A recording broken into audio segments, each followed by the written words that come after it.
సత్య సాక్షి అనుదిన మన్నా ద్వారా మీ అందరికీ శుభోదయం.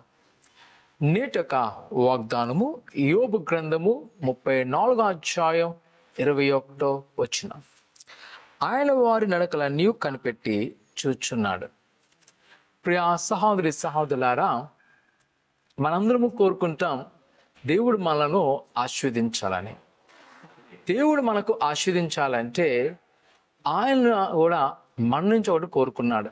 ఏంటి అంటే మన నడవడిక. యోబు గారు తెలియజేస్తున్నారు, యెహోవా మన నడవడికను కనిపెట్టుచున్నాడు. ఆయన యోచిస్తున్నాడు, నీవు నేను ఎలాగుంటున్నామో. ఆయన మన పట్ల ఒక గురి కలిగి ఉన్నాడు. మీరు ఫలించండి, అభివృద్ధి చెందండి, విస్తరించండి. అది ఖచ్చితంగా నెరవేర్చబడుతుంది. అయితే ఆ ఆశీర్వాదం మన సంపూర్ణంగా రావాలంటే మనము ఆయనకు అనుకూలంగా నడుచుకోవాలి. ఈ ఉదయకాల సమయంలో నీ ముందు అసాధ్యమైన ఉండొచ్చు, చాలా సవాలు ఉండొచ్చు, లేదా ఇది జరగదు అని కనిపించవచ్చు.